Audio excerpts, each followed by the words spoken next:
Okay, so just like last time, I'm gonna do my real opinion with the bum review. And before I start this week, I want to address a question. Everybody's asking, how come in the bum review you always do spoilers, but as yourself, you don't spoil anything? The reason for that is because I assume most people who see the bum review have seen the movie already, so, and the bum even says flat out there's spoilers in this.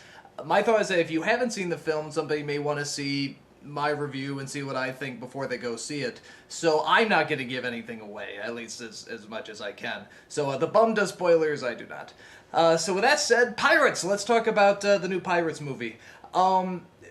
It's a little difficult to review. Probably the best thing to do real fast is tell you what I thought of the other three films, and give you some context.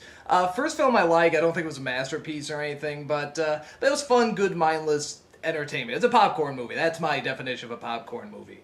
The second and third I thought got really long and needlessly complicated. It didn't need to be this long, and like everyone, I didn't think they needed to still have Orlando Bloom and Keira Knightley just go off with Johnny Depp on his adventures like they're finally doing here. I didn't hate them as much as a lot of other people did, but I do agree with the problems that everybody pointed out. But I thought there was so much creativity in them, I don't regret seeing them. Are they good movies? Probably not, but I don't regret seeing them. I'm glad I saw them. So with that said, this film pretty much falls into a lot of the same traps that those other two films did, with some exceptions. The fact that they don't have Orlando Bloom and Keira Knightley is a big plus. I hate saying that because I'm sure they're nice people, but they really sucked out a lot of the energy of these movies when it should have been on Jack Sparrow. This one is on Jack Sparrow, and when he's in it, he's fun, he's hamming it up to the camera, and he's really great. Jeffrey Rush is in it again. Again, great. Love that guy. Whenever him and Depp are together, wonderful. One newcomer that they have is Penelope Cruz. This is what Keira Knightley should have been. This was a really fun character. This was, someone puts on the pirate suit and, has the cool accent and is really tough, really funny, really clever and backstabbing. That's what I love in all these movies. I love the backstabbing that's constantly going on through these movies. So that was a great addition. What doesn't work, the stuff where they fall into the same traps, is that it is still needlessly complicated. These plots and stories that they have going on, they don't need so much. Especially, at least with the other three, you could argue, they're big films, they're huge. Do they work? Not really, but they're big, huge films, so they try to throw everything in it. Here, this is kind of a smaller story, which is a good idea, but they still make it like, 2.5 hours, or at least it felt like 2.5 hours, and they have all the really, needlessly complicated stuff. There's even one point where Jack Sparrow says, oh, that sounds really complicated, needlessly complicated. And he's right! It's so needlessly complicated, and they don't have to do that. So those are the big problems, and there's the biggest shock to me. Here's another really big problem for me, was that they build up this villain, that they build up Blackbeard. I don't think I'm giving anything away by that. Everyone knows he's in this. And they really build him up, and they do a good job building up this bad guy. You don't see him on this ship, and there's talk whether or not he's even on the ship. And finally, the doors open up, and there he is. You see his boots. It pans up. His beard sort of has these little flames on it. He's drinking his rum or whatever, and all right, here we go. Boring character. Surprisingly boring. And two reasons for that. One, he's not written very interestingly. It's not, this is Blackbeard, and we don't even know much about him. We just, he's sort of supernatural, but not really. He zombifies people, but if he can do that, why is he looking for the Fountain of Youth? Just zombify himself? That doesn't make sense. So it's the writing, and also, I hate to say it, the acting is not so hot. It's not terrible. The guy who plays him, I'm blanking on his name, but he doesn't do a god-awful job or anything. It's just not that interesting. It's this very dull performance. And I figure if they got someone like an Anthony Hopkins or a James Earl Jones, how cool would that be, to play this part, they would have brought something to this. But as is, this is a very not interesting villain. So that was a major, major problem. Now, that was the really bad stuff. The good stuff. The mermaids are awesome. I'm going to repeat that because you're rarely going to hear me say that about a movie. The mermaids are awesome. They're sort of like a mix between mermaids and vampires, sort of, which sounds stupid, but it's actually pretty cool. And they make them really intimidating, you know, they look great. They're these beautiful women that, you know, seduce the men, they bring them down, then they eat their faces off, you know, and they fly out of the water and grab people. They have whips. Mermaids have whips. I mean, that's friggin' cool. So that stuff was great. Like I said, the stuff with the actors hamming it up to the camera is a lot of fun. Penelope Cruz, Jeffrey Rush, Johnny Depp, they're all having fun, or at least it looks like they're having fun. Something else I noticed about the other pirate movies is that they look nice, but they're shot nice, but they're very dirty. And I think they're supposed to be dirty, you know, and sort of ugly looking. It's nice to see a cleaner pirate film. Because after a while, especially for a film that's so long, if they were short, it'd be okay, but the fact these films are so long, there's only so much dirt and slime and greasiness and stuff that you can see on screen. So it's nice that this film looks cleaner.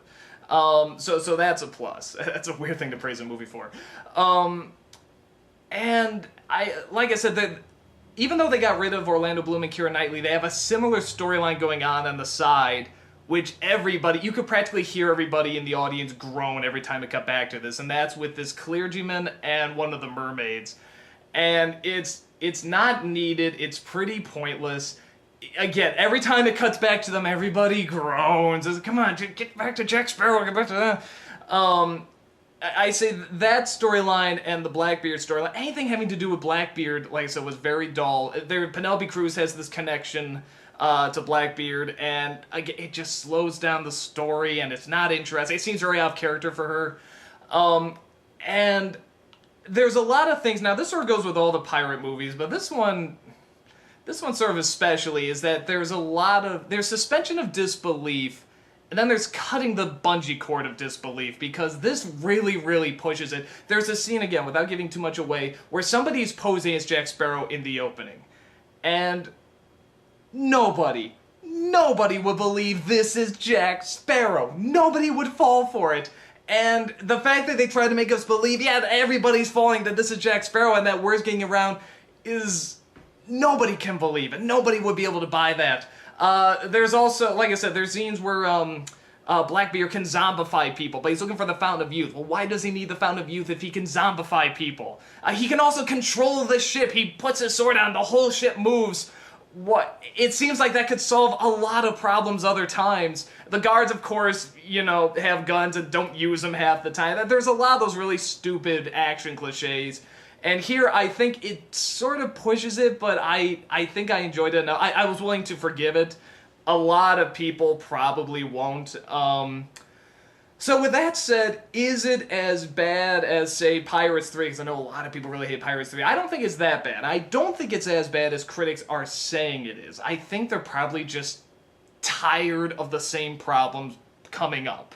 And I agree with that. It's like, come on, you almost had this, because I'm watching this movie, it's starting out, a lot of fun action, a lot of hamming it up, and it's, by the middle, you're finally starting to groan. Okay, come on, just get to the friggin' fountain. There's a scene where they're debating whether or not Johnny Depp should jump off this cliff and if he'll survive. And then they pick these 6 guns, and whether or not Blackbeard's gonna shoot Penelope Cruz. I'm like, why doesn't he just jump? This should easily be cut out. So there's a lot of scenes they easily could have cut out. But with that said, like the other pirate movies, there's a lot of creativity, a lot of good jokes, a lot of good action. My thought is that if you like the other pirate movies, if you like all of them, you'll probably like this one fine.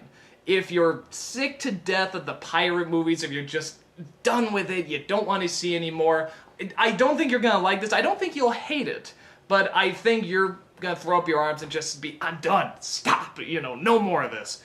So because I'm sort of an optimist on, anything creative, and like I said, I like seeing the mermaids, I like seeing these actors, I like Penelope Cruz, I'm glad I saw it. I don't think I'd see it again. And I think the only other thing I'll talk about in terms of complaint is that the ending, it's weird I'm bringing up Penelope Cruz so much. I swear I don't have a thing for her. It's just a good character. But the ending that they give this character, it's not deserved. And it's out of character for both Jack Sparrow character and her character. It's just like, no, this makes no sense. This, especially the way they build it up, it does not add up. It really doesn't come together. There's a funny little thing after the credits that's cute, you know, that they do with her, but at the same time, you just go, that didn't add up. That really didn't mesh well. This character deserves something better. So, yeah, so like I said, my final thought is that it's not as bad as, say, like Pirates 3, but it's nowhere near as good as the first one, and if you're a huge Pirates fan and you want to go see it, you'll probably like it okay. If you're sick to death of the pirate films and you're just saying, they better impress me with this one, you're probably not going to get much out of it. I don't know if you'll despise it, but you're not going to get much out of it. So, that's my take on the pirate films. If you don't agree with me, that's fine. If you want to find out for yourself, go see it. That's my opinion, and that's all I got. I'll see you next review.